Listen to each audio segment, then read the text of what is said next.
दोस्तों, आप सभी का स्वागत है एनवर्ड न्यूज नेटवर्क में। तो कैसे टोंगा ज्वालामुखी विस्फोट ने इतिहास में सबसे बड़ा वायुमंडलीय विस्फोट किया और वहीं उपग्रह के अवलोकन से पता चला कि इसी ने तरंग जैसी गुरुत्वाकर्षण तरंगे भी पैदा की जो प्रशांत बेसिन तक फैल गई। जी हाँ, हाल ही के दिनों में ज्वालामुखी विस्फोट सबसे बड़े विस्फोटक ज्वालामुखी घटनाओं में से एक है। हंगा टोंगा हंगा हापाई ज्वालामुखी जो इस जनवरी में फट गया, इसने न केवल इतिहास में सबसे बड़ा वायुमंडलीय विस्फोट किया बल्कि दुनिया को भी झकझोर कर रख दिया। नेचर में प्रकाशित नया अध्ययन उपग्रह डेटा को जमीनी स्तर के अवलोकनों के साथ जोड़ता है।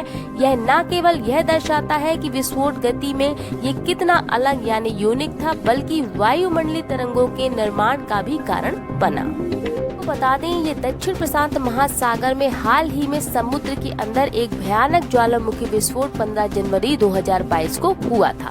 ये इतना पावरफुल विस्फोट रहा कि यह नजारा अंतरिक्ष से बताते हैं दिखाई दिया, जिससे निकला धुआं 50 किलोमीटर ऊपर। साथ ही विस्फोट की स्पीड इतनी तेज रही कि इससे निकली शॉक वेव सुनामी आने का कारण भी बनी।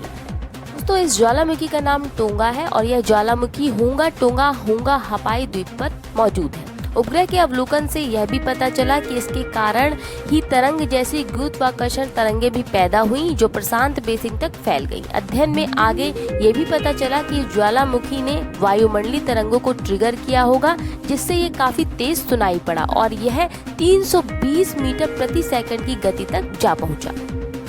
को बता दें कि होंगा टोंगा होंगा हापाई द्वीप से 170 द्वीप सटे हैं और ये मिलकर दक्षिण प्रशांत महासागर में टोंगा द्वीप का एक साम्राज्य स्थापित करते हैं। अब तक का सबसे बड़ा विस्फोट, ये आप इस लाइन को सुनकर भी समझ सकते हैं यानी आंक सकते हैं कि इस विस्फोट के कारण टोंगा राजधानी नुकुअलोफा में 4 फीट ऊंची सुनामी आई जो ज्वालामुखी वाले एरिया से 65 किलोमीटर दूर है।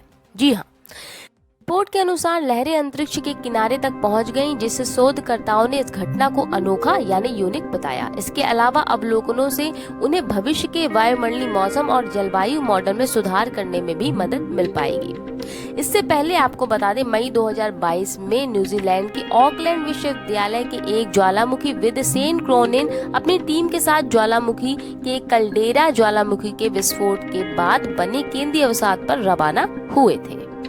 वहीं टीम ने कल्डेरा की संरचना का अध्ययन करने के लिए सोनार का इस्तेमाल किया था।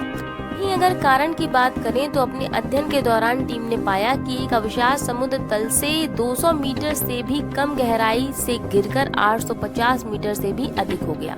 शोध का विवरण देते हुए टीम ने कहा कि विस्फोट के पीछे के कारणों में से एक, विस्फोट शुरू होने पर बड़ी मात्रा में मैग्मा मतलब होता है चट्टानों का पिघला हुआ रूप, और मैग्मा जब बाहर आ जाता है तो उसे ही लावा कहा जाता है। तो उन्होंने बताया कि एक तो बड़ी मात्रा में मैग्मा और पानी के बीच की क्रिया, यानी मैग्मा और पानी के बीच की क्रिया को एक बड़ा कारण बताया। उनका कहना रहा कि पानी और मैग्मा के बीच के तापमान का जो अंतर रहा वो विस्फोट की बड़ी वजह रही होगी। वहीं टीम ने बताया कि कल्डेरा की प्रारंभिक गहराई इतनी उथली थी कि पानी का दबाव विस्फोट को दबा नहीं पाया, और वहीं यह इतना गहरा रहा होगा कि मैग्मा को बिजली विस्फोटों के लिए भारी मात्रा में पानी मिला होगा, जिसके कारण हर मिनट कई बड़े और सैकड़ों छोटे विस्फोट हुए।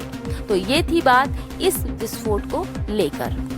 समय समय पर हम आपके लिए नए नए रिसर्च से जुड़ी खबरें यहाँ पर लाते ही रहते हैं। अगर आपको हमारा प्रयास अच्छा लगे तो हमें अपना साथ जरूर दें, जैसे चैनल को लाइक, सब्सक्राइब और शेयर करना ना भूलें। फिलहाल इतना ही।